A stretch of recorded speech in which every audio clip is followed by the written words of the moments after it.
অর্থনীতিতে মোটামুটি তো আমার অর্থনীতি একটু স্ট্রং তো হয়েছে, স্টেবিলাইজেশন। আমি বলবো না সব ক্ষেত্রে, ব্যাংকিং সেক্টরে কিছু শৃঙ্খলা ফিরে আসছে এবং বাংলাদেশ ব্যাংক চেষ্টা করছে কিছু কিছু দুর্বল ব্যাংকে যাতে অ্যাটলিস্ট ডিপোজিটারদের ইন্টারেস্ট লিকুইডিটি পায়। আপনি দেখলেন তো 22,000 কোটি টাকা দেওয়া হয়েছে, অর্থাৎ সাপোর্ট দেওয়া হচ্ছে। আর বাকি অন্য জিনিসগুলো যে আপনার এই যে খাদ্যদ্রব্যের ব্যাপারে আমরা ট্যাক্স কমাতে মোটামুটি কিন্তু সহনীয় হয়ে আসছে, স্বস্তি পাচ্ছে জনগণ। আপনার দেখে স্বস্তি না পাওয়ার তো কোনো কথা না। এইটা করার কারণটা হলো আপনি যে ছাড় দিয়েছে এগুলো ক্যালকুলেট করলে কয়েক হাজার কোটি টাকা ছাড় দেওয়া হয়েছে। আবার আমাদের রাজস্ব গ্যাপ এত বেশি, আমি তো আর বড় করে বা ডেফিসিট ফাইন্যান্সিং করে তো আমরা যেতে পারবো না। পৃথিবীর কোনো দেশেই একটা বাজেট ডেফিসিট আছে, ওটার মাত্রা দিন দিন বেড়ে যাচ্ছে। আর সাথে সাথে আপনারা দেখবেন আমাদের কিছু ইসে আছে প্রেফারেন্সে, শিক্ষা, স্বাস্থ্য, অন্যান্য আইটি খাতে আমরা কোনো অ্যালোকেশন কমাবো না, বরং আমরা বৃদ্ধি করব। অত সোশ্যাল সেক্টরটা রাখি, সাথে সাথে আমাদের অন্যান্য সেক্টরগুলো হিসেবে আমাকে রাজস্ব আয় বাড়াতে হবে। আবার ধার করে, ডোমেস্টিক ধার করে আর বিদেশ থেকে ধার করে বেশি দিন চলা যায়।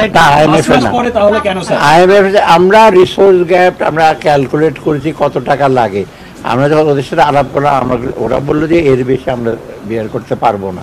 প্লাস ইন্টারেস্টের ব্যাপার আছে, পরিশোধের ব্যাপার আছে, এগুলো ডেট মানে ঋণ পরিশোধ, এগুলো চিন্তা ভাবনা করি কিন্তু করা। একটা বিষয়, সরকারের বাইরে যখন থাকতেন বা ছিলেন তখন ভ্যাট বা কর বাড়াইলে সবাই সমালোচনা হতো যে কেন বাড়ানো হলো। আপনারা নিজেরাও সরকারে এসেছেন জনগণের স্বস্তি দেওয়ার জন্য, এটা আপনাদের হাত দিয়ে না না, আমি কিন্তু যখন বাইরে ছিলাম ভ্যাট ইসের ব্যাপারে কোনোদিন বলিনি যে ভ্যাট বাড়াচ্ছ কেন, এই করছো কেন।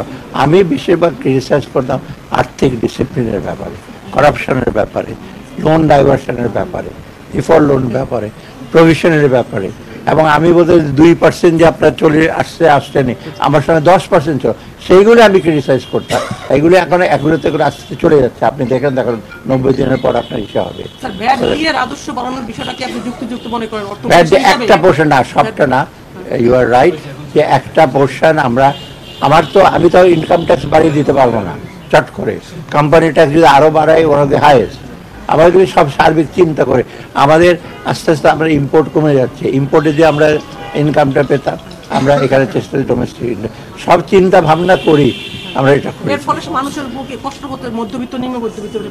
কষ্টটা আপনি যে মনে করেন এইসব পণ্য পেতে সব মনে হয় না যে কষ্টটা। এরপরে যদি আমরা অন্য সেক্টরে, আমরা সার্ভিস সেক্টরে, আপনি এদিকে কম মূল্যে ট্যাক্স দিচ্ছেন না, ওইদিকে কোথাও কোনো একটা সার্ভিস পেতে যাচ্ছেন, টেবিলের নিচে দিয়ে টাকা দিচ্ছেন, ওটা কষ্ট হলো না আপনার?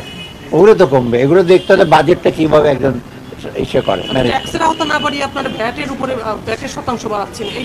ট্যাক্স তো বাকি আছে, ওটা তো ভ্যাটটা তো আমার ইসে ট্যাক্স ল তখন বাজেট আগে আপনারা দেখবেন, সেটা তো দাবা আগে আপনারা একটা পার্সিয়াল দেখছে কেন? ভ্যাট আর ইসে আমাদের ট্যাক্স কাস্টমার ওগুলো তো বাকি আছে এখনো, সেটা এখন বলবো না, আপনারা জানতে পারবেন তখন।